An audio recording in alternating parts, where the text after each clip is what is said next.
Welcome to all of you guys. Today we will start continuity. ठीक है। अच्छा, last class में हम लोग क्या पढ़े थे? लिमिट। लास्ट दो लेक्चर से अपन लिमिट पढ़े थे, शायद लेक्चर नंबर 7 एंड 8। अगर वो लेक्चर देखे हो तभी ये लेक्चर को देखना, नहीं तो ये समझ में नहीं आने वाला है। तो वैसे मान सकते हो कि this chapter is application of limit and the next chapter will be also application of limit. तो इसको समझने के लिए आपको लिमिट आना चाहिए। ठीक है, तो लेट्स स्टार्ट लिमिट। तो सबसे पहले इंट्रोडक्शन से शुरू करते हैं।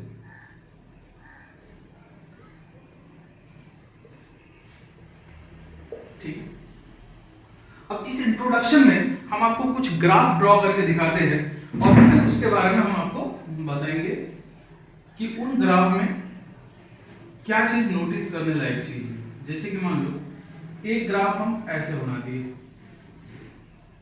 और ये पॉइंट ए है। ठीक है, अब एक ग्राफ हम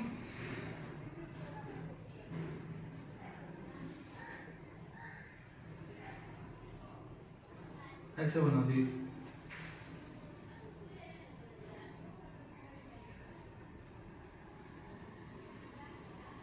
और ये जो पॉइंट है वो ए है। Second case,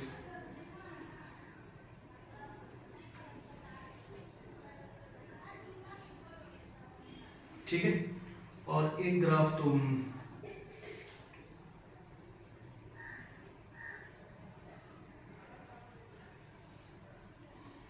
and this point is a. अभी देखते रहो क्या बताने वाले हैं, वो तो तुम थोड़े देर में समझ में आएगा।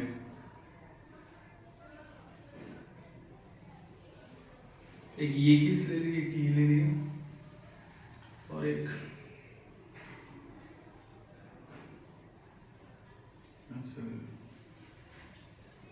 ये पॉइंट ए है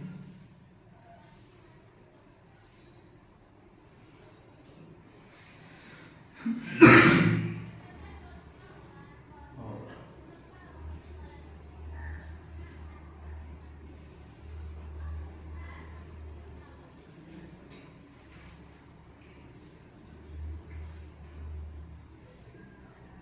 दिस इज पॉइंट ए।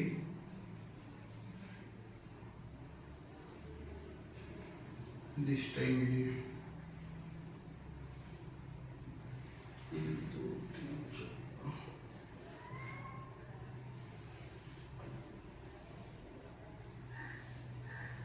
ठीक है। और तुम एक पॉइंट ऐसा भी ले सकते हो,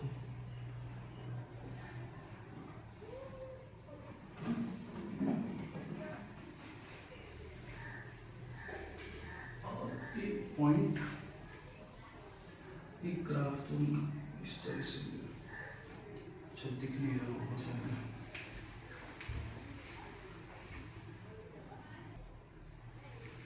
अब देखो इन सभी ग्राफ को ध्यान से देखो, 6 ग्राफ हम ड्रॉ किए। अगर पहली ग्राफ पे बात करें, पहली ग्राफ पे, तो ग्राफ को देख के बता सकते हो कि कंटिन्यूअस ग्राफ है या डिसकंटिन्यूअस ग्राफ है। अच्छा, अब हम मान लेते हैं कि y equal to F of X के लिए ये ड्रॉ किए, ये पॉइंट ए है हर जगह। ठीक है, तो देखते ही समझ में आ रहा है कि पॉइंट डिसकंटिन्यूअस। कहां पे डिसकंटिन्यूअस है? पॉइंट ए पे डिसकंटिन्यूअस है। ठीक है, तो हर ग्राफ को अगर तुम ठीक से ऑब्जर्व करोगे तो इसमें डिसकंटिन्यूटी आ रहा है। जब भी तुम कंटिन्यूअस ग्राफ बनाओगे ना तो पेन उठाने की जरूरत नहीं पड़ेगी, बिना पेन उठाए बना सकते हो। बट इन सभी ग्राफों को बिना पेन उठाए तुम नहीं ड्रॉ कर सकते हो। ठीक है, तो ये सब डिसकंटिन्यूअस ग्राफ है, लेकिन इनकी डिसकंटिन्यूटी जो है वो डिफरेंट वजह से है। जैसे कि अगर हम यहां पे बात करें पहली ग्राफ की, तो अगर हम आपसे बोले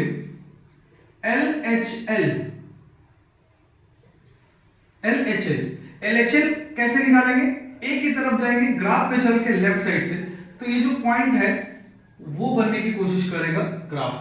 ठीक है, और राइट साइड से जाओगे तो सेम चीज। तो यहां पे देख रहे हो LHL और RHL बराबर होगा। और अगर हम आपसे यहां पे फंक्शनल वैल्यू पूछे तो वो अनडिफाइंड है। आई होप समझ में आया होगा। ठीक है, अब यहां पे देखो, यहां पे भी अगर तुम देखोगे LHL और RHL बराबर है और फंक्शनल वैल्यू भी डिफाइंड है। फंक्शनल वैल्यू डिफाइंड है, बट लिमिटिंग वैल्यू और फंक्शनल वैल्यू आपस में इक्वल नहीं है। ये दोनों को देखोगे तो आपस में इक्वल नहीं है। यहां पे देखिए, यहां पे अगर आप देखोगे तो LHL जो है वो नॉट इक्वल टू RHL और फंक्शनल वैल्यू डिफाइंड है, फंक्शनल वैल्यू डिफाइंड है और फंक्शनल वैल्यू LHL के बराबर है। ठीक है, यहां पे अगर इस ग्राफ में अगर हम बोले आपसे कि क्या LHL एग्जिस्ट ही नहीं कर रहा है, does not exist, RHL exist तो कर रहा है और फंक्शनल वैल्यू की बात करें अगर f ऑफ a तो वो अनडिफाइंड है, क्योंकि a के करस्पॉन्डिंग कोई पॉइंट ही नहीं मिल रहा। यहां पे अगर हम बात करें तो LHL जो है वो डज नॉट एग्जिस्ट है, RHL एग्जिस्ट कर रहा है बट वो माने LHL के बराबर नहीं और बराबर हो भी नहीं सकते क्योंकि तो एग्जिस्ट ही नहीं कर रहे ना। और अगर हम बात करें f ऑफ a का तो वो डिफाइंड है इस केस में। यहां पे देखो LHL डज नॉट एग्जिस्ट क्योंकि ग्राफ इंफिनिटी की तरफ जा रहा है तो इसलिए does not exist. RHL does not exist, functional value does not exist या अनडिफाइंड बोल सकते हो। ठीक है, तो कहीं कहीं पर अब देखो ये सब डिसकंटिन्यूअस ग्राफ है। ठीक है, अब हम इसे निचोड़ क्या निकालने वाले ये समझो। लिमिट कब कब एग्जिस्ट करते हैं, लिमिट एग्जिस्ट करने का रीजन हम आपको लास्ट क्लास में बता रखे हैं। अगर आप लास्ट क्लास देखे हो तो लास्ट क्लास उसमें लेक्चर नंबर शायद 7 उसमें हम डिटेल में बता रखे कि लिमिट कब एग्जिस्ट करता है कब नहीं करता है। ठीक है, तो इसमें एक भी जगह ऐसा केस नहीं बना कि लिमिटिंग वैल्यू और फंक्शनल वैल्यू इक्वल हो जाए। अगर तुम सब ग्राफ को ऑब्जर्व करोगे तो देखो कहीं ना कहीं प्रॉब्लम है। लिमिट कब एग्जिस्ट करेगा जब LHL RHL बराबर होगा। अगर यहां पे बात करें कि लिमिट एग्जिस्ट करता है क्या तो हाँ, आंसर है हाँ। फंक्शनल वैल्यू है क्या, नहीं, फंक्शनल वैल्यू एग्जिस्ट नहीं करता है, इस वजह से ये डिसकंटिन्यूअस है। इसमें अगर बात करें तो लिमिट एग्जिस्ट करता है क्या, हाँ। फंक्शनल वैल्यू एग्जिस्ट करता है क्या, बिल्कुल। तो क्यों नहीं कंटिन्यूअस है, क्योंकि वो दोनों आपस में बराबर नहीं है। ठीक है, थोड़ा देर देखते रहो फिर तुमको समझ में आ जाएगा कि हम क्या बताना चाहते हैं। यहां पे लिमिट ही एग्जिस्ट नहीं कर रहा है, फंक्शनल वैल्यू डिफाइन है, तो लिमिट एग्जिस्ट नहीं कर रहा तो कभी वो कंटिन्यूअस हो भी नहीं सकता है। यहां पे देखो लेफ्ट हैंड लिमिट, यहां लिमिट ही नहीं एग्जिस्ट कर रहा है। लिमिट क्यों नहीं एग्जिस्ट कर रहा है, क्योंकि left hand limit does not exist है। तो अगर राइट हैंड में से लेफ्ट हैंड में से कोई भी डज नॉट एग्जिस्ट हो तो लिमिट एग्जिस्ट नहीं करेगा और फंक्शनल वैल्यू भी बराबर नहीं है। यहां पे अगर देखोगे तो लेफ्ट हैंड लिमिट एग्जिस्ट ना करने की वजह से लिमिट भी एग्जिस्ट नहीं करेगा। फंक्शनल वैल्यू डिफाइंड है लेकिन लिमिट एग्जिस्ट नहीं कर रहा है, इस वजह से कंटीन्यूअस नहीं हो सकता। और यहां पे देखोगे तो लेफ्ट हैंड और राइट हैंड दोनों ही एग्जिस्ट नहीं करता है, तो दोनों की ही वजह से फंक्शनल मतलब कि ये लिमिट एग्जिस्ट नहीं कर रहा है और फंक्शनल वैल्यू भी एग्जिस्ट नहीं कर रहा है, तो इसलिए ये डिसकंटीन्यूअस है। तो ये केस 1 था, इसमें जो हम डिस्कस किए इसको केस 1 मान सकते हो। अब केस 2 में हम क्या बताएंगे कि लिमिट एग्जिस्ट कब कर रहा है, और फिर एक बार तुमको जब पूरे चीजों को समराइज कर देंगे तो तुम समझ जाओगे हम बताना क्या चाहते हैं। पहले इसको नोट कीजिए।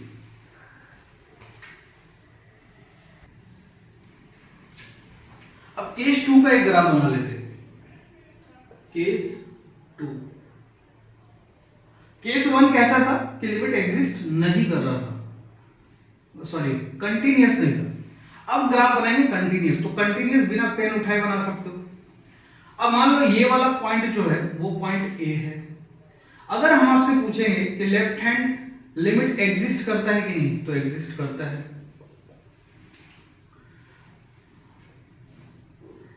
राइट हैंड लिमिट एग्जिस्ट करता है कि नहीं, तो करता है। क्या आपस में वो दोनों बराबर है, left hand limit and right hand limit आपस में बराबर है, तो बिल्कुल है। तो इसका क्या मतलब है, इसका मतलब ये हो गया कि लिमिट एग्जिस्ट ये तो लिमिट पे बात कर ली। ये जो y equal to F of X एक फंक्शन है, इसकी लिमिट पे बात कर ली, ठीक है। अब हम बात करते हैं फंक्शनल वैल्यू a पे। तो अगर हम बोलेंगे एफ ऑफ ए एग्जिस्ट करता है क्या, तो बिल्कुल करता है। अब अगर हम बोले कि limit x tending to a F of x और फंक्शनल वैल्यू ऑफ a, क्या ये आपस में बराबर है, तो बिल्कुल बराबर है। तो अगर ऐसा है तो ही फंक्शन कंटीन्यूअस हो सकता है। इससे पहले कई सारे केसेस को हमने आपके सामने रखा, उन सब केसेस में कोई भी ग्राफ जो है वो कंटीन्यूअस नहीं था, कोई भी फंक्शन कंटीन्यूअस नहीं था और रीजन अलग अलग था। लेकिन फंक्शन कंटीन्यूअस हो जाएगा उसका एक ही कारण हो सकता है कि लिमिटिंग वैल्यू किसी पॉइंट पे और फंक्शनल वैल्यू किसी पॉइंट पे बराबर हो जाए, और किसी भी केस में ग्राफ कभी भी कंटीन्यूअस नहीं हो सकता, मतलब फंक्शन कंटीन्यूअस नहीं हो सकता। फंक्शन कंटीन्यू मतलब कि फंक्शन की कंटिन्यूटी का क्या मतलब है कि जब तुम उस फंक्शन का ग्राफ ड्रॉ करोगे तो कहीं भी ब्रेक नहीं दिखेगा तुमको, ठीक है।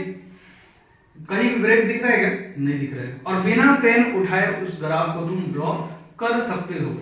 नोट कीजिए दोनों।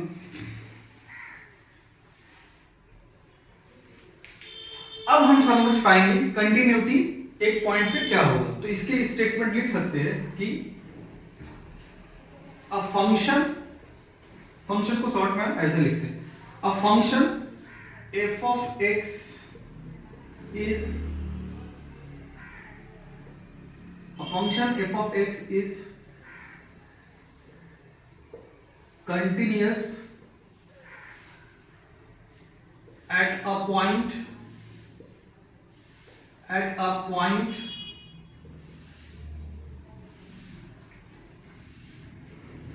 x equal to a in its domain, ध्यान रहे ये इंपॉर्टेंट बात, in its domain if, इस if का मतलब होता है if and only if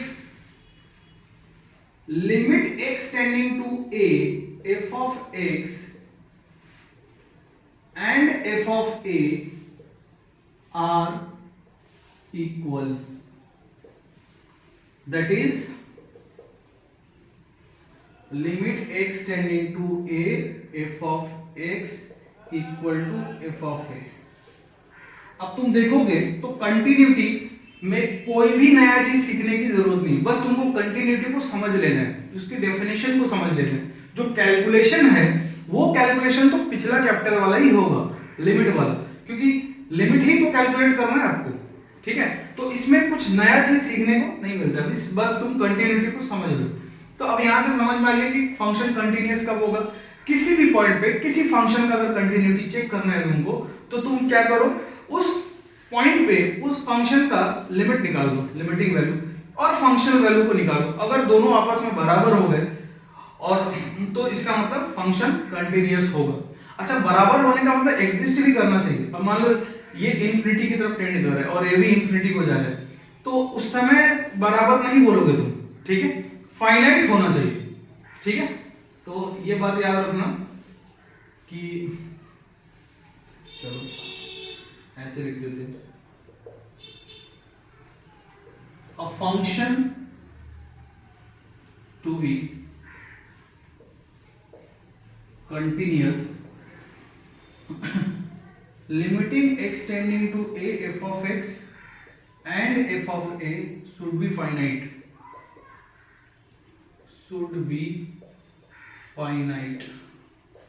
ठीक है। एक तो ये बात हो गया। दूसरा, नॉन मतलब डिसकंटिन्यूअस रीजन ऑफ, चलो इसको नेक्स्ट पॉइंट बना के ही पढ़ा देते हैं, ठीक। तो ये एक नोट करो।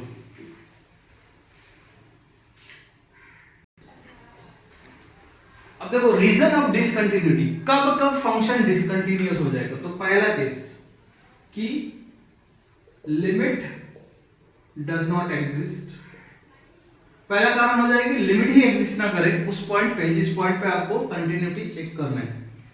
दूसरा कारण क्या हो सकता है, functional value does not exist. तीसरा कारण क्या हो सकता है कि limiting value and functional value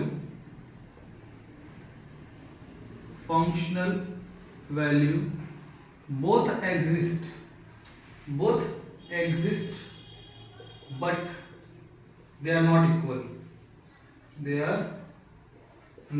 equal, ये रीजन हो सकता है। फोर्थ रीजन मतलब ये रीजन होगा, तीन रीजन। अब अगर लिमिटिंग वैल्यू एग्जिस्ट करता है और फंक्शनल वैल्यू भी एग्जिस्ट करता है और आपस में दोनों इक्वल है, तब तो कंटिन्यूअस हो जाएगा। तो ये तीन रीजन की वजह से डिसकंटिन्यूअस हो सकता है। अब देखो लिमिट कब कब एग्जिस्ट नहीं होगा, तो ये लिमिट में बता रखे हैं, ठीक है, नोट कीजिए। नेक्स्ट टॉपिक पढ़ते हैं अलजेब्रा ऑफ कंटिन्यूअस फंक्शन, ठीक है। अब देखो इसमें हम क्या बताना चाहते हैं, मान लेते हैं दो फंक्शन, तो हम f of x and g of x दो फंक्शन को कंसिडर कर लेते हैं। अब इन दोनों फंक्शन में क्या क्या खास बात है, पहला तो ये रियल फंक्शन है, ठीक है, तुम तो बस फंक्शन मानो, रियल क्या है भूल जाओ, तुम जो भी जानते हो रियल फंक्शन ही, ठीक है। तो ये रियल फंक्शन है पहली बात तो, और दूसरी बात है कंटिन्यूअस फंक्शन है,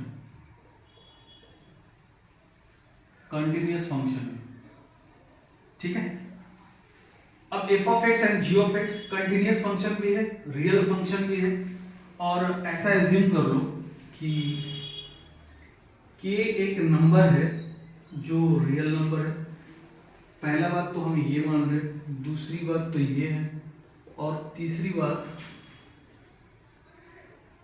हम लोग बातचीत करेंगे at x equal to a पे। तो f of x and g of x एक फंक्शन है रियल कंटिन्यूअस, k कोई रियल नंबर है, और at x equal to a पे ये फंक्शन कंटिन्यूअस है, ठीक है। इसका एक काम करते हैं, इसको यहीं पे कर लेते हैं, continuous at x equal to a, ठीक है, और k एक नंबर है जो belongs to a real number. अब हम इसके बारे में कुछ पॉइंट्स लिख सकते हैं। पहला कि अगर f of x कंटिन्यूअस है, g of x कंटिन्यूअस है at x equal to a, तो f of x plus minus g of x भी कंटिन्यूअस होगा, ये भी कंटिन्यूअस होगा। दूसरी बात, अगर दोनों का प्रोडक्ट निकालोगे तो वो भी कंटिन्यूअस होगा। तीसरी बात, अगर दोनों को डिवाइड कर दोगे तो वो भी कंटिन्यूअस होगा। बस इस यहां पे ध्यान रखना कि g of x not equal to 0 होना चाहिए, क्योंकि नीचे वाला चीज 0 हो गया तो अनडिफाइन हो जाएगा। चौथी बात कि k जो रियल नंबर है उससे अगर किसी को मल्टीप्लाई कर देते हो तो वो भी कंटिन्यूअस होगा, ठीक है। k के बारे में पहले ही लिख दिए तो यहां नहीं लिखा। पांचवा, 1 upon f of x reciprocal लोगे तो भी कंटिन्यूअस होगा, बस ध्यान रखना कि रेसिप्रोकल का वैल्यू 0 नहीं होना चाहिए। तो ये जो अभी हम ये सब बातें लिखे हैं, 5 बात, ये सब क्या होगा, कंटिन्यूअस होगा। फॉर एग्जाम्पल मान लो sin x कंटिन्यूअस फंक्शन है और cos x कंटिन्यूअस फंक्शन है, दोनों को जोड़ दो तो जो नया फंक्शन आएगा sin x plus cos x वो भी कंटिन्यूअस होगा। उसी प्रकार से सब्ट्रैक्ट करोगे तो भी कंटिन्यूअस, मल्टीप्लाई करोगे तो भी कंटिन्यूअस, डिवाइड करोगे, बट ध्यान रहे जहां पे नीचे वाला यानी कि cos x 0 ना हो वहां पे सब कंटिन्यूअस होगा। किसी नंबर से मल्टीप्लाई कर देते हो जैसे 2 sin x कंटिन्यूअस होगा, 1 अपॉन sin x कंटिन्यूअस होगा, कहां पे, जहां पे sin 0 नहीं होता है, ठीक है। आई होप तुमको ये समझ में आया होगा, नोट कर लीजिए। अब इसमें दूसरा पॉइंट समझो अलजेब्रा ऑफ कंटिन्यूअस फंक्शन में, वो पहला पॉइंट था जो भी बताया, अब ये दूसरा पॉइंट है। अब इसमें देखिए क्या है, मान लो f of x and g of x एक रियल फंक्शन है। अब तुम एक नया फंक्शन निकालो f of g of x, इसको बोलते हैं फॉग। अब ये फंक्शन में पढ़े हो, ठीक है, फंक्शन अभी पढ़ाया नहीं हम, बट उसको भी पढ़ाएंगे। तो फॉग आई होप कि तुम जानते हो, ठीक है। फॉग का मतलब क्या होता है कि f of x फंक्शन पता है, g of x पता है, तो एफ ऑफ एक्स के अंदर जहां पे एक्स है उसको जी ऑफ एक्स से रिप्लेस कर दो तो फॉग आ जाता है। ठीक है, तो फॉग पे बात करेंगे। फॉग जो है वो मान लेते हैं डिफाइंड है एट एक्स इक्वल टू ए। समझते रहो ध्यान से। पहली बात क्या है कि एफ और जी कोई दो फंक्शन है रियल, और फॉग मान लो डिफाइंड है eight X equal to A पे। ठीक है, अब ये मान लो कि जी ऑफ एक्स जो है वो कंटिन्यूअस है, कंटिन्यूअस है eight X equal to A पे। तो x इक्वल टू ए पे जी ऑफ एक्स कंटिन्यूअस है।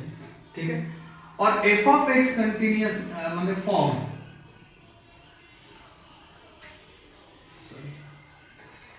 एफ ऑफ एक्स जो है, देखो F of X and G of X real function है, और फॉग मान लो defined at X equal to A पे, और G of X continuous at X equal to A पे, और एफ ऑफ एक्स जो है वो कंटिन्यूअस है एट जी ऑफ ए पे। जैसे जी ऑफ एक्स एक फंक्शन है कि नहीं, तो उसमें अगर ए डालोगे तो कोई वैल्यू आएगा, उस वैल्यू पे अगर एफ ऑफ एक्स कंटिन्यूअस है, अगर इतनी सारी बात है तो तुम उसको क्या बता सकते हो? तो ये सब बात इंप्लाइज करेगा कि फॉग जो होगा ये वाला फंक्शन विल बी कंटिन्यूअस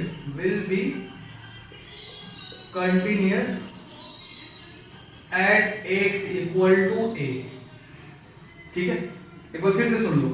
दो फंक्शन है जो रियल है, अब तुम उन दोनों फंक्शन की मदद से कंपोजिट फंक्शन निकाले, मान लो फॉग। ठीक है, तो वो डिफाइंड है eight X equal to A पे। कौन? फॉग। और ऐसा देखा गया कि जी ऑफ एक्स भी ए पे कंटिन्यूअस है, डिफाइंड होगा तभी कंटिन्यूअस होगा। जी ऑफ एक्स जो है वो continuous at X equal to A पे, और एफ ऑफ एक्स कहां कंटिन्यूअस है? जी ऑफ ए पे। अगर ये सब बात है तो तुम बोल सकते हो कि fog will be continuous at X equal to ए।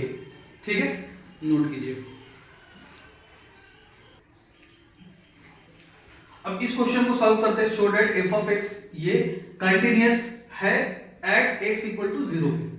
ध्यान समझो, एक्स इक्वल टू 0 पे कंटिन्यूअस है, ऐसा समझते बातों को। सॉल्यूशन, तो हमको क्या करना पड़ेगा? x equal to 0, x equal to 0 पे अपने को दिखाने के फंक्शन कंटिन्यूअस होगा, तो अपने को लिमिटिंग वैल्यू चाहिए 0 पे, और फंक्शनल वैल्यू तो ये खुद ही दे रखा है, x इक्वल टू 0 पे तो 0, तो एक काम तो इसने आसानी कर दिया। और जब x 0 नहीं है तब ये है, तो लिमिटिंग वैल्यू यहां से निकलेगा ना कि यहां से, क्योंकि x टेंडिंग टू 0 पे लिमिटिंग का वैल्यू क्या मतलब होता है? x टेंडिंग टू 0 पे निकालना, तो x टेंडिंग टू 0, x जैसे कि हम आपको बताया था कि x टेंडिंग टू a का मतलब होता है, ये मतलब नहीं होता कि x इक्वल टू a। ठीक है, तो हमेशा लिमिटिंग वैल्यू जहां पे इक्वल ना दिया रहे, जैसे किसी पॉइंट पे निकालना है, जैसे कि 0 पे अपने को कंटिन्यूटी चेक करना है, और फंक्शन जो है वो तोड़ तोड़ के दे रखा है, पीस वाइज फंक्शन है, तो इसका एक पार्ट ये है, एक पार्ट ये है, तो लिमिटिंग के लिए कौन सा पार्ट लेंगे? जहां पे इक्वल का साइन ना हो। ठीक है, तो इसका मतलब ये वाला पार्ट लेंगे लिमिटिंग वैल्यू के लिए। तो सबसे पहले अपने को फाइंड करना है लिमिट x टेंडिंग टू 0 पे x इनटू sin 1/x। ठीक है बाबू, तो ये वाला अगर चेक करना है, अच्छा जरूरत पड़े तो लेफ्ट हैंड लिमिट अलग से चेक करो, राइट हैंड लिमिट अलग से चेक करो। हमको नहीं लगता कि यहाँ पे जरूरत पड़ेगा, इसलिए सीधा सीधा लिमिटिंग वैल्यू कैलकुलेट कर रहे हैं। तो अगर लिमिटिंग वैल्यू देखो तो सीधा पुट करके देखो, तो देखो इनडिटरमिनेट फॉर्म बन रहा है। तो अगर इसमें पुट करके देखोगे तो ये वाला इंफिनिटी की तरफ जा रहा है, साइन का रेंज इंफिनिटी की तरफ जाता है, और ये 0 है। तो आई होप कि तुमको साइन का ग्राफ पता होगा। साइन का ग्राफ कुछ ऐसा होता है, ठीक है, और वैल्यू जो होता है ना 1 से छोटा और -1 से बड़ा होता है, -1 से 1 के बीच में होता है। तो इसका मतलब साइन के आर्गुमेंट में तुम कुछ भी रखो, उसकी वैल्यू हमेशा -1 to 1 ही रहेगा। तो इसका मतलब ये तो एक फाइनाइट नंबर है ना, और यहां 0 रखोगे तो 0 हो जाएगा। तो 0 इंटू कोई ऐसा नंबर जो -1 to 1 के बीच में हो तो 0 ही होगा। समझ रहे हो? तो इसका आंसर तुम 0 लिख सकते हो। ठीक है, ये सीधा सीधा जीरो हो गया। अब ये जीरो कैसे हो गया तो रीजन लिखना पड़ेगा तुमको। तो sine 1/x will be between -1 to 1, -1 to 1। तो -1 to 1 तो एक फाइनाइट नंबर है, उसको जीरो से मल्टीप्लाई किए तो जीरो हो गया, सीधा सीधा खत्म। And f of 0 equal to 0 ये क्वेश्चन में गिवन है, ठीक है। तो हियर हम लोग क्या बोल सकते हैं कि limiting x tending to 0 f of x equal to f of 0, ठीक है। तो hence f of x is continuous at x equal to 0 proved हो गया।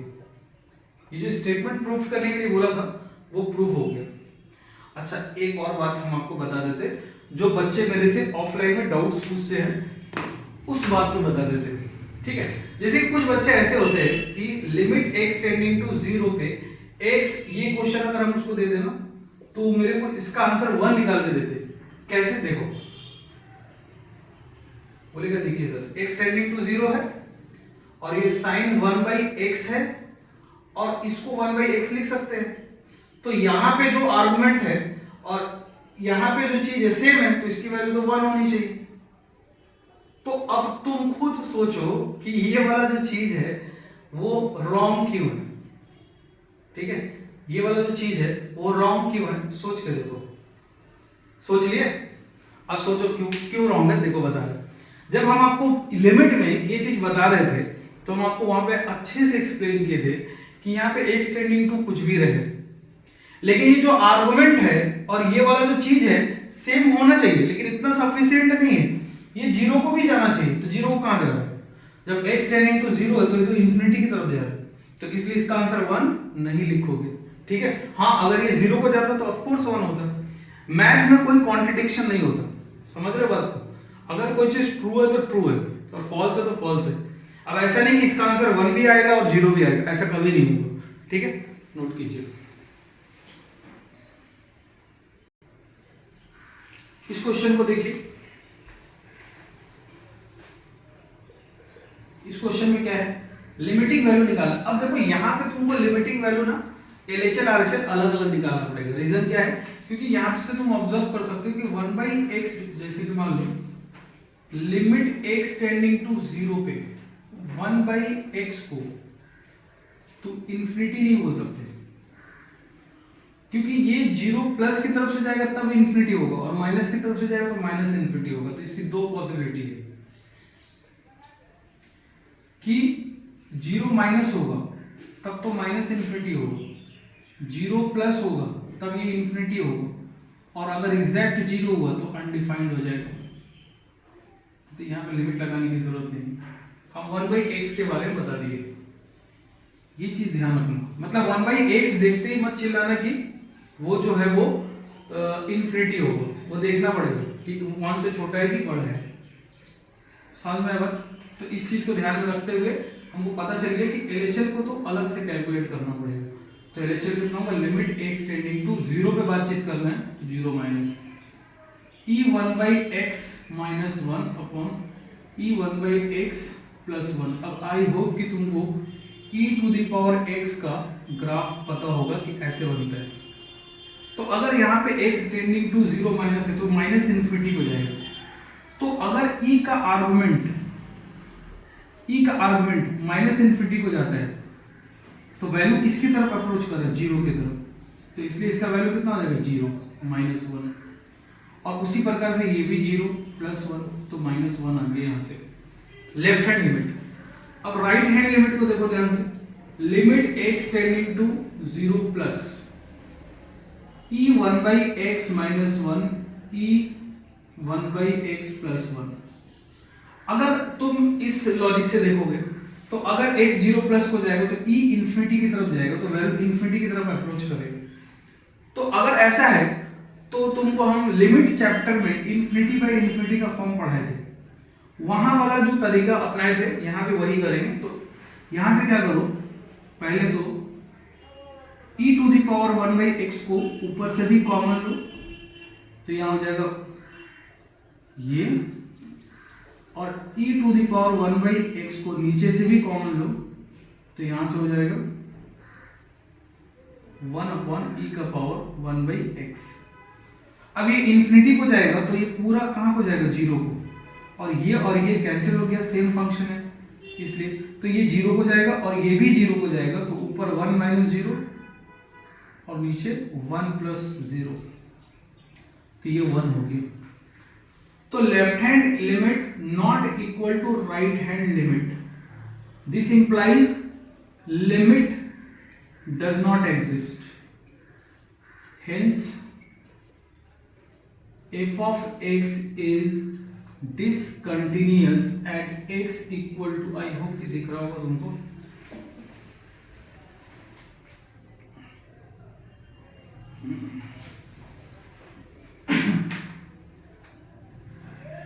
चलो तो यहां लिख लेते हैं। अब यहां लिख दोगे hence f of x is discontinuous at x equal to 0। Proof हो गया, ये प्रूफ करना था ना, प्रूफ हो गया, नोट कीजिए।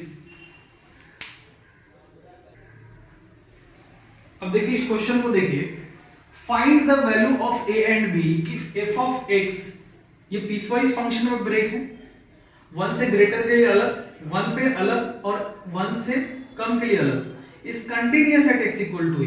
तो ये खुद ही बोल रखा है, ये जो क्वेश्चन है गिवन क्या है, इस बात को समझो कि f of x is continuous at x equal to 1। इस बात का क्या मतलब है कि limiting value at 1 f of x is equal to f of 1, ये गिवन है आपको, ठीक है।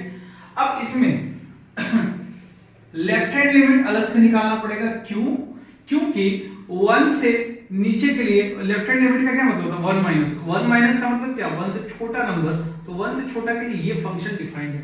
तो लेफ्ट हैंड लिमिट के लिए क्या लिख देंगे, x tending to 1 minus 5ax minus 2b, ठीक है। अब यहाँ पे कोई इनडिटरमिनेट फॉर्म नहीं बन रहा है, जैसे कि पुट करके देखने पे, तो यहाँ पे सीधा सीधा इवेल्युएट कर दो, तो 5a, अच्छा तुम h में कन्वर्ट करके भी कर सकते हो, h में कैसे कन्वर्ट करेंगे, लेफ्ट हैंड लिमिट निकालना है तो 1 है ना यहाँ पे, तो 1 माइनस h रख देंगे, और राइट हैंड लिमिट निकालना होता तो 1 प्लस h रख देते, ठीक है। तो 5a माइनस 2b हो जाएगा लेफ्ट हैंड लिमिट, और राइट हैंड लिमिट क्या हो जाएगा, limit x tending to 1 plus पे, तो ये वाला फंक्शन डिफाइंड होगा, तो 3a x plus b equal to कितना हो जाएगा, 1 रख दो, तो 3a प्लस b हो गया, ठीक है। और फंक्शनल वैल्यू 1 पे निकालो तो वो 11, ये तो गिवन ही है, ये तो गिवन ही है, तो इसकी तो बात ही मत करो। अब देखो, अब अगर कंटिन्यूअस है तो इसका मतलब ये दोनों बराबर होगा, तो फिर हम लोग क्या कर सकते हैं कि 5a minus 2b equal to 11 और 3a plus b equal to 11, ये भी 11 के बराबर होना चाहिए, क्योंकि लेफ्ट हैंड लिमिट और राइट हैंड लिमिट आपस में बराबर है और फंक्शन वैल्यू के बराबर है, तो ये होना चाहिए कि नहीं। तो ये इक्वेशन नंबर 1 हो गया और इक्वेशन नंबर 2 हो गया। अब क्या करो, इक्वेशन 1 में से 1 को जोड़ दो इक्वेशन 2 को 2 से मल्टीप्लाई करके, तो क्या हो जाएगा 5a minus 2b equal to 11, और इक्वेशन 2 में क्या किया हो, 2 से मल्टीप्लाई किया हो तो 6a plus 2b equal to 22, और ऐड कर दीजिए तो 11a इक्वल टू 33, तो यहां से a की वैल्यू कितनी आ गई, 3, ठीक है। अब a अगर 3 आ गया तो फ्रॉम इक्वेशन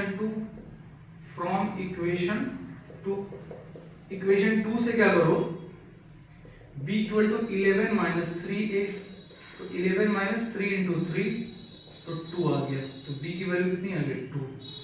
तो here a equal to 3 and b equal to 2। ये जो है आपका फाइनल आंसर है। यही तो निकालना था, नोट कीजिए। अब देखो फंक्शन का कंटिन्यूटी एक पॉइंट पे अपन चेक करना सीख चुके हैं। अब कंटिन्यूटी ऑन एन इंटरवल सीख रहे हैं, तो इसके लिए कुछ कुछ बातें पता होना चाहिए। तो इसके लिए हम मान लो कि y equal to F of x पे बातचीत करेंगे, ठीक है, और एक इंटरवल में बात करना तो a टू b में बात करेंगे, a टू b में बात करेंगे, ठीक है। तो फर्स्ट बात कर लेते हैं कि continuity in a to b। अब देखो ये जो है ना ओपन ब्रैकेट लिखा हुआ है, तो इसका मतलब a पे बातचीत नहीं चल रहा है, b पे बातचीत चल रहा है, और b पे भी बातचीत नहीं चल रही है, a और b के बीच में बात चल रहा है। तो ये continue f of x is continuous if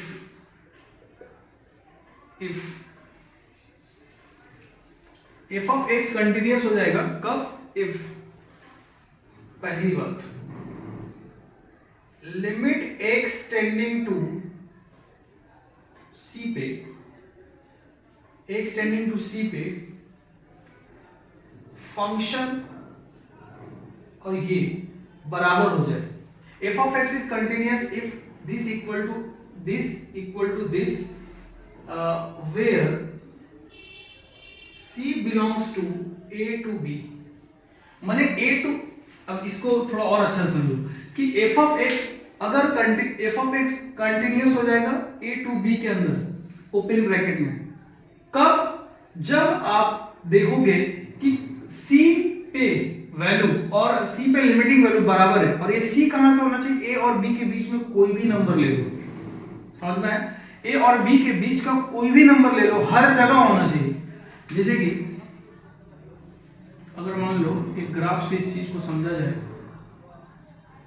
तो मान लो ऐसा कोई ग्राफ है और ये है अपना a और ये है b।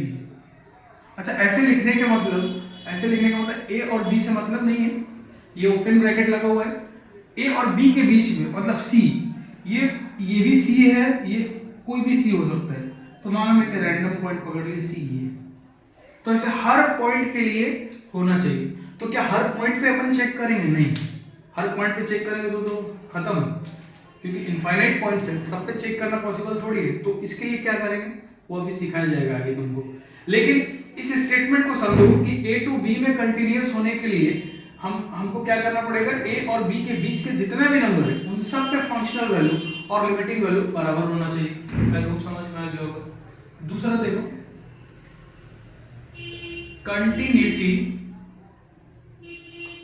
In close bracket. अब क्लोज ब्रैकेट में क्या होगा कि अब a और b दोनों शामिल भी होंगे। तो अब इसके लिए कंडीशन होगा, इसके लिए कंडीशन लिख रहे कि f of x is continuous if, पहली बात ये वाला तो होल्ड करना ही चाहिए, limit x tending to c पे f of x की वैल्यू और c पे फंक्शनल वैल्यू इक्वल होना चाहिए, where c belongs to a to b। अब a पे क्या होना चाहिए उस चीज को देखो ध्यान से, लिमिटिंग वैल्यू x। अब इसी ग्राफ को देख लो, अगर ये ग्राफ मान लो, चलो एक अलग से ही बना देते, ये, और मान लो ये a है और ये b है। अपने को मतलब कितना से, अपने को इस पोर्शन से मतलब है, ये वाला पोर्शन से, जिसमें a भी इंक्लूड है और b भी इंक्लूड है। उसके बाहर क्या हो रहा है उससे मतलब नहीं है, और बाहर जाना भी नहीं तुमको। तो अगर सोचो ये तो तुम बीच वाले पॉइंट्स पे बातचीत कर लिए, ये पहला पॉइंट क्या इंडिकेट कर रहा है कि तुम वो हर पॉइंट पे बात कर लिए जो a और b के बीच में है, लेकिन a पे अभी तक बातचीत नहीं की हो, तो a पे बातचीत करेंगे फंक्शन की। तो ऑफ कोर्स ये बराबर होना चाहिए, लेकिन तुम चूंकि a टू b बात कर रहे हो तो a पे चल के राइट हैंड साइड से ही जा सकते हो, लेफ्ट हैंड साइड से जा नहीं सकते हो। ऑल्दो फंक्शन डिफाइंड भी हो तो भी मतलब नहीं। क्यों? क्योंकि तुमको इसके अंदर ही रहना है, ऐसे सीमा बना हुआ है तुम्हारा, तो उधर जा नहीं सकते हो। तो इसलिए जब ए पे बातचीत करोगे, तो जब लिमिट पे बात करोगे तो राइट हैंड साइड से ही कर सकते हो, इसलिए ए प्लस लिख दे रहे हो। और सिमिलरली अगर बी पे बात करते हो तो तुम समझ ही गए होगे अब कि बी माइनस पे बातचीत करना पड़ेगा और ये एफ ऑफ बी के बराबर होगा। उससे बाहर क्या हो रहा है कोई मतलब नहीं, क्योंकि बी पे अगर तुम जाना चाहते हो तो लेफ्ट साइड से ही जा सकते हो, राइट साइड से नहीं जा सकते, क्योंकि बी के आगे फंक्शन के बारे में बातचीत करना ही नहीं है। फिर से समझो, अगर बीच में सिर्फ अगर चेक करना पड़ेगा तो ये वाला चीज चेक कर लो, लेकिन अगर तुम चेक करना चाहते हो क्लोज इंटरवल में तो तुमको ये तीनों बार चेक करना पड़ेगा, तब तुम जाके बोल सकते हो कि वो फंक्शन इस इंटरवल में कंटीन्यूअस है। ठीक है, तो ये दो बातें हो गई। अभी और बताना है, इसको नोट करो पहले।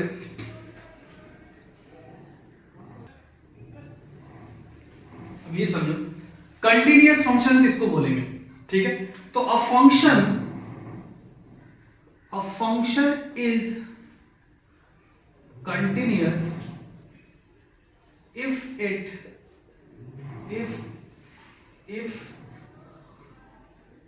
it is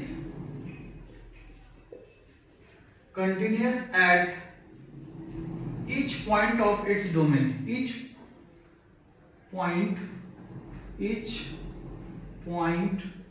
of its domain।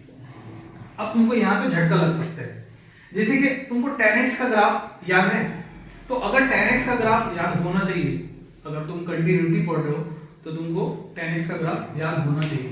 तो tan x का ग्राफ अगर तुमको याद है तो तुम खुद सोचो कि tan x का ग्राफ को तुम कभी भी पेन उठाए बिना नहीं बना सकते हो। ठीक बोल रहे हो? पेन, हाँ पेन उठाना ही पड़ेगा तुमको, लेकिन फिर भी वो कंटिन्यूअस फंक्शन है। क्यों? क्योंकि tan x का डोमेन अगर तुम देखोगे तो tan x अपने डोमेन में कंटिन्यूअस है, इसलिए वो कंटिन्यूअस फंक्शन है। तो tan x को कभी भी डिसकंटिन्यूअस फंक्शन नहीं बोलोगे। ऐसे समझाने के लिए बोल दिया जाता है कि पेन नहीं उठे वो कंटिन्यूअस फंक्शन है, लेकिन तुम भावनाओं को समझो। लेकिन एक बात ध्यान रखो, अगर तुम अपने डोमेन में ही रह रहे हो तो पेन नहीं उठाना पड़ेगा। जहां पे डोमेन है, जैसे π/2 पे अगर tan x का ग्राफ बनाओगे तो π/2 पे तुमको पेन उठाना ही पड़ेगा। तो π/2 पे तो फंक्शन डिफाइन ही नहीं है ना, लेकिन जहां पे डिफाइन है वहां पे तो ग्राफ है, वहां पे कोई ब्रेकिंग तुमको देखने को नहीं मिलेगा। तो कभी भी अपने डोमेन में अगर कोई फंक्शन कंटीन्यूअस हो जाता है तो उसको कंटीन्यूअस बोलेंगे, और इसका बहुत सारे एग्जांपल है जो तुमको ध्यान में भी रखना है। जैसे tan x हो गया, cot x हो गया, ये भी कंटीन्यूअस फंक्शन है। भले ग्राफ देखोगे तो ब्रेक दिखेगा, बट वो ब्रेक वहां दिखेगा जहां पे वो डिफाइन नहीं है। ठीक है, तो जहां जहां पे डिफाइंड है वहां वहां पे तो कंटीन्यूअस है ही।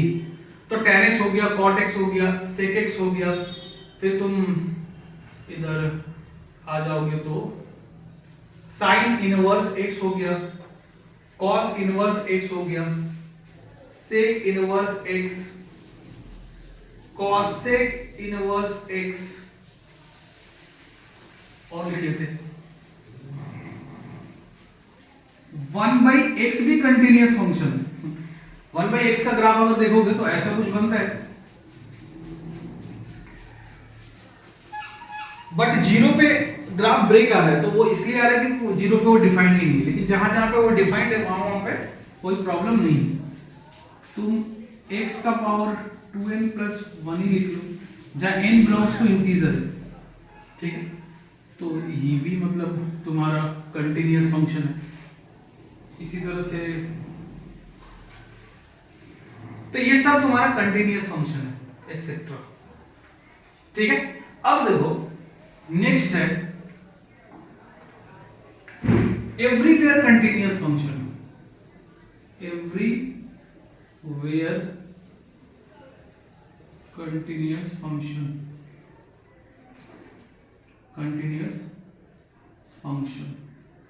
अब कौन सा फंक्शन होगा जो हमेशा ही हर जगह, मतलब किसको बोलेंगे पहले, ऐसा फंक्शन कौन कह रहा है? तो a function is continuous everywhere if it is if it is continuous in minus infinity to infinity, यानी कि और r, अगर हर रियल नंबर पे वो फंक्शन कंटिन्यूस है तो कंटिन्यूस कहलाएगा। तो इसमें एग्जांपल आ जाएगा तुम्हारा sin x। sin x हमेशा ही कंटिन्यूस है, माइनस इन्फिनिटी टू इन्फिनिटी कुछ भी ले लो। cos x हो गया, tan नहीं होगा और कोई नहीं होगा इसमें, और तुम्हारा इधर ठीक और कोई नहीं होगा। tan इनवर्स x हो जाएगा, cot इनवर्स x हो जाएगा। अगर सबका ग्राफ याद है तो ग्राफ से तुम देख सकते हो। फिर पॉलिनोमियल फंक्शन हो जाएगा, पॉलिनोमियल फंक्शन हो जाएगा, मॉड x हो जाएगा, ठीक है। कांस्टेंट फंक्शन हो जाएगा, कांस्टेंट फंक्शन हो गया। x to the power n तो पॉलिनोमियल में ही आ गया, तो उसको नहीं लिख रहे बस, ठीक है। तो ये सब नोट कर लीजिए, एक्सेट्रा भी लिख लेना। कुछ नोट देख सकते हैं, जैसे कि पहला,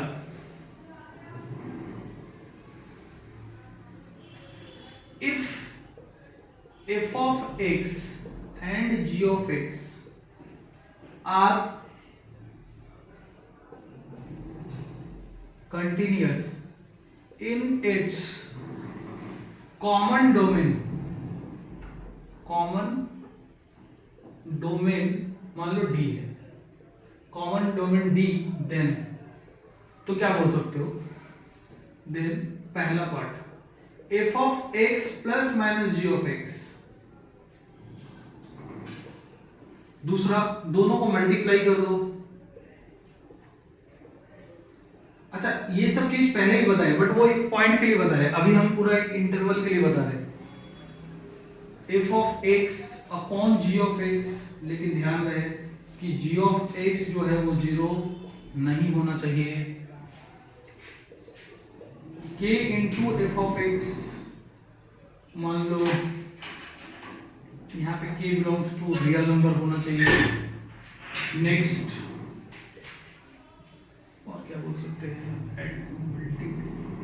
डिवाइड, रेसिप्रोकल,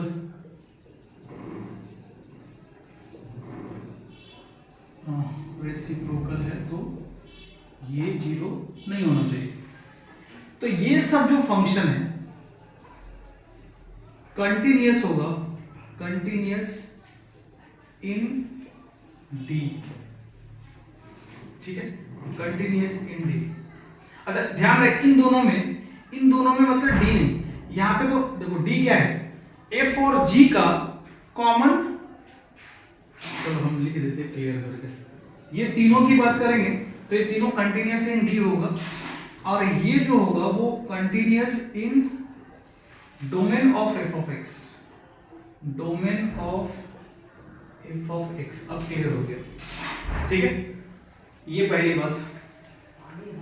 दूसरी बात, if f of x is continuous function, then mod of f of x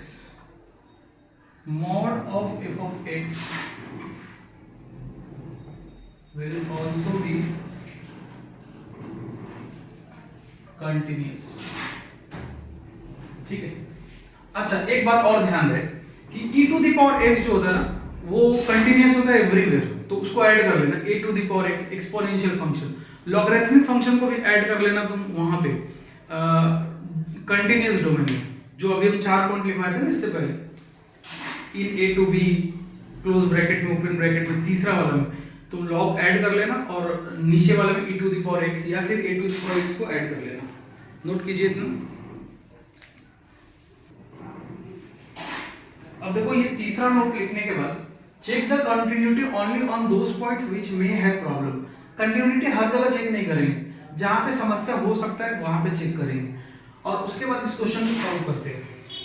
ठीक है,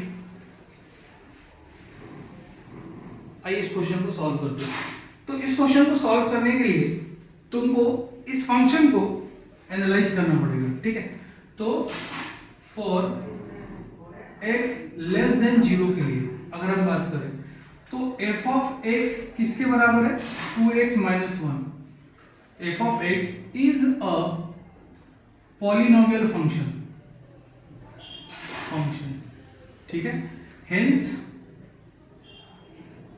इट इज कंटिन्यूअस एवरीवेयर। ठीक है, अब हम बात करेंगे फॉर x ग्रेटर देन 0 के लिए। तो f ऑफ x कितना हो जाएगा? 2x plus 1 is a polynomial function. ठीक है, hence it is continuous everywhere. तो तुम समझो x के पहले कोई प्रॉब्लम नहीं और x के बाद भी कोई प्रॉब्लम नहीं। तो अब हम लोग बात करेंगे एट x इक्वल टू 0 पे। तो x इक्वल टू 0 पे चेक करना पड़ सकता है, वही लिखे थे हम कि जहां जहां पे प्रॉब्लम हो सकता है वहां वहां पे चेक करेंगे। तो यहाँ पे x इक्वल टू 0 पे प्रॉब्लम हो सकता है तो चेक कर लेते हैं। जैसे कि limiting x tending to 0 minus LHS निकालना पड़ेगा, वो 2x माइनस 1 से निकलेगा। तो ये कोई इंडिटरमिनेट फॉर्म नहीं है तो डाल दो वैल्यू, तो -1 आ गया। अब अगर तुम limit x tending to 0 plus निकालते हो तो वो 2x प्लस 1 से निकलेगा। ये भी कोई इंडिटरमिनेट फॉर्म नहीं तो डाल दो वैल्यू, तो कितना हो जाएगा? 1 हो जाएगा। तो लिमिट ही एग्जिस्ट नहीं किया ना, तो अब यहां से क्या लिख सकते हैं? Here LHL not equal to RHL, hence f of x is continuous everywhere except x equal to 0। Question पढ़ो क्या बोला था? इस फंक्शन का कंटिन्यूटी डिस्कस करना था, तो वो डिस्कस करके जो फाइनल रिजल्ट आया है, जो फाइनल समरी है वो यहां पे लिख दी है, नोट कीजिए।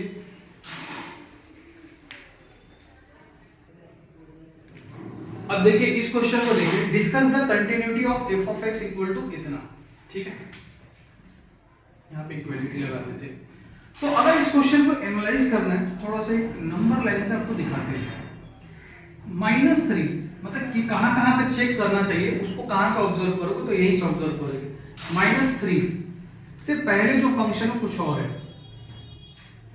और -3 से 3 के बीच में जो है वो कुछ और है।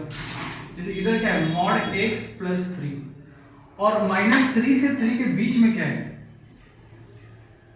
ये तो इसके लिए वैल्यू है, और यहां पे फंक्शन क्या है? यहां पे तो वो है -2x, और फिर 3 से आगे फंक्शन क्या है? तो फंक्शन है 6x प्लस 2। अब ऐसे कायदे से लिख के करना, एग्जाम में तो करोगे तो पहले लिख लेना बिफोर -3, फिर बिटवीन -3 to 3, और व्हेन x इज ग्रेटर और इक्वल टू 3। लेकिन हम आपको यहीं पे बता रहे हैं -3 से पहले देखो, -3 से पहले मतलब कि हम देख रहे हैं for x less than 3। x less than 3 पे f ऑफ x क्या है?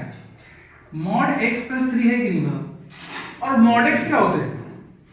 मॉड x एक कंटिन्यूअस फंक्शन है और कांस्टेंट फंक्शन भी कंटिन्यूअस है। अब दोनों को ऐड कर दी, ये भी एवरीवेयर है और ये भी एवरीवेयर है, तो दोनों को ऐड कर दिए तो एवरीवेयर होगा कंटिन्यूअस दोनों function. Is a continuous function, तो मतलब 3 से पहले तो कोई दिक्कत नहीं है। ठीक है, इन -3 से 3 f ऑफ x क्या है? -2x, is a continuous function. क्यों? पॉलिनोमियल फंक्शन है इसलिए। अब इन या फिर फॉर x ग्रेटर देन और इक्वल टू 3 के लिए, चलो ग्रेटर देन 3 के लिए बात कर दो, इक्वल टू पे तो चेक करना पड़ेगा। f ऑफ x क्या है? 6x plus 2 is a continuous function. हम लोग जानते हैं क्योंकि पॉलिनोमियल फंक्शन है। तो पंगा कहाँ पे आ सकता है? पंगा -3 पे आ सकता है और 3 पे आ सकता है, क्योंकि -3 और 3 पे जो है ना फंक्शन जो है वो अपना वैल्यू चेंज कर रहा है। तो अब हम लोग को चेक करना पड़ेगा at x equal to -3 and 3। तो -3 और 3 पे चेक करना पड़ेगा। तो एट x इक्वल टू 3 पे बात कर लेते हैं। तो एलएचएस निकालना पड़ेगा। वो कितना होगा? Limit x tending to 3 minus, कहां से निकलेगा वो? 3 माइनस माने 3 से थोड़ा कम, तो यहां से -2x।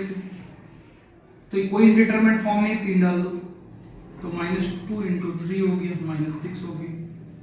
अगर राइट हैंड लिमिट निकालोगे तो कितना होगा? Limit x tending to 3 plus, वो कहां से आएगा? यहां से आएगा 6x प्लस 2। तो ये भी कोई इंडिटरमिनेट फॉर्म नहीं, तो डाल दो वैल्यू। तो 6 इंटू 3 प्लस 2 हो गया तुम्हारा 20। तो लिमिट ही एग्जिस्ट नहीं किया ना, तो यहां से क्या लिखेंगे? Limit does not exist. और लिमिट एग्जिस्ट नहीं किया तो डिसकंटिन्यूअस है। कहां पे? एट x इक्वल टू 3 पे। दिख रहा है ना? चलो ठीक। तो x इक्वल टू 3 पे फंक्शन डिसकंटिन्यूअस हो गया। अब एट x इक्वल टू -3 पे बात कर लेते हैं। तो x इक्वल टू -3 पे जब बात करोगे तो लेफ्ट हैंड लिमिट कैसे निकालोगे? Limit x tending to -3 minus, तो 3 से कम, उसके लिए मॉड x प्लस 3। कोई इंडिटरमिनेट फॉर्म नहीं है, वैल्यू डाल दो। डालोगे तो -3 प्लस 3 तो 6 हो गया। और राइट हैंड लिमिट निकालोगे तो limit x tending to -3 plus, तो -3 से ज्यादा के लिए कौन है? -2x। ठीक है, तो कितना डालोगे? ये भी कोई इंडिटरमिनेट फॉर्म नहीं है, तो सीधा सीधा वैल्यू डालो, तो ये भी 6 आ गया। तो यहाँ तो लिमिट एग्जिस्ट कर रही है। अब हमको f ऑफ -3 भी निकालना पड़ेगा फंक्शन वैल्यू। तो -3 कहां से आएगा? यहां से आएगा। तो मॉड x प्लस 3 है, तो वैल्यू सीधा सीधा डालना है यहाँ। तो -3 प्लस 3, तो ये भी कितना हो गया? 6 हो गया। तो ये फंक्शन एवरीवेयर। अब जो ये जो एनालाइज किए उन सब को यहाँ पे अब हम लिख रहे हैं।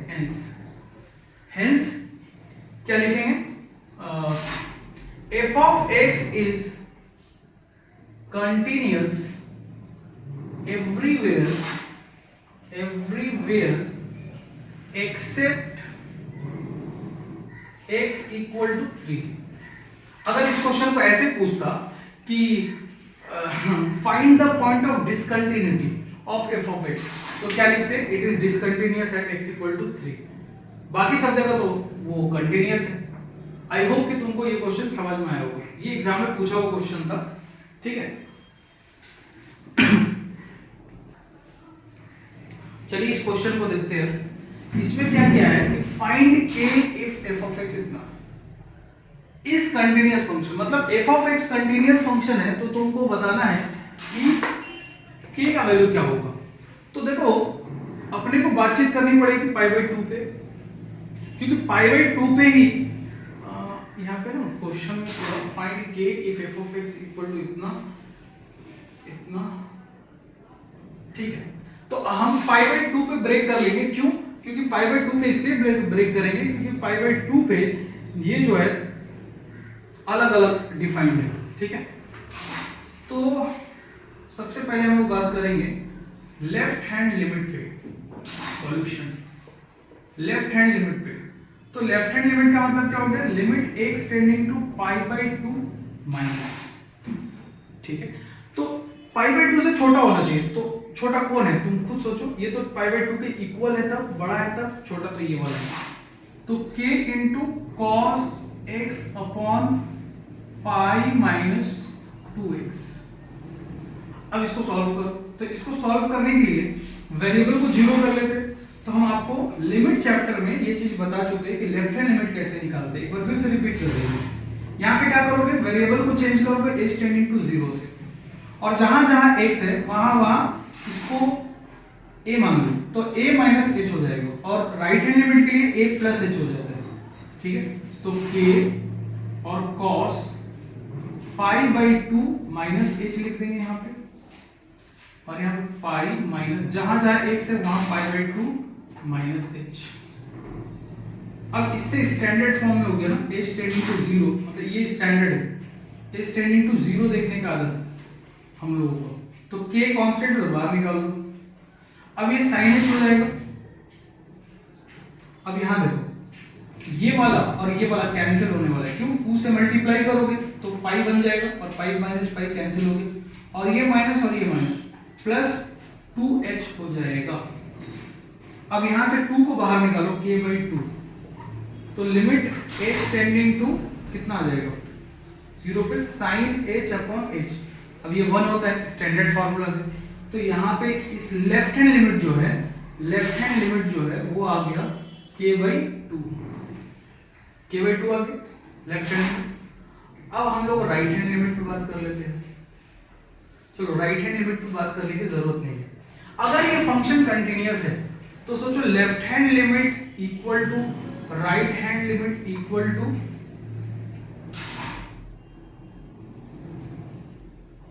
फंक्शनल वैल्यू होता ही नहीं होता। अगर किसी पॉइंट पे बात कर रहे, अगर x इक्वल टू a पे बातचीत चल रही है तो ये होता है कि नहीं होता। तो हम लेफ्ट हैंड लिमिट निकाल चुके हैं, तो k by 2 equal to functional value दे रखा है, तो यहां से सीधा सीधा तो k इक्वल टू कितना है 6। अब किसी के मन में आ रहा हो कि सर अगर राइट हैंड लिमिट निकालते तो कैसे निकालते, तो क्वेश्चन खत्म हो गया, इसका आंसर 6 आ गया। लेकिन अगर किसी के मन में ये है कि राइट हैंड लिमिट कैसे निकालते, तो पहले तो इसका स्क्रीनशॉट लीजिए, फिर हम बताते हैं आपको राइट हैंड लिमिट कैसे निकालेंगे। अब देखो राइट हैंड लिमिट निकाल के बता रहे हैं, क्वेश्चन तो देखो खत्म हो गया। राइट हैंड लिमिट तो हम सिर्फ इसलिए निकाल रहे हैं कुछ बच्चों का जिज्ञासा शांत करने के लिए। लिमिट पाई बाई 2 प्लस, ये तो लिमिट का क्वेश्चन हो गया, 2x माइनस पाई। अगर राइट हैंड लिमिट निकालना है तो आप लिमिट h टेंडिंग टू 0 करते हो और x को किससे रिप्लेस करते हो, a। ये जो x टेंडिंग टू होता है ना उसको a बोलते हो, तो a प्लस h, तो 2 into pi by 2 plus h minus pi, ठीक है। अब लिमिट h टेंडिंग टू 0 3। अब सोचो कुछ तो गड़बड़ है, 2, ठीक है बाबू, तो मल्टीप्लाई कर दीजिए, तो tan पाई प्लस 2h हो गया, ठीक है। और यहां क्या हो जाएगा pi plus 2h minus pi, तो ये माइनस पाई खत्म।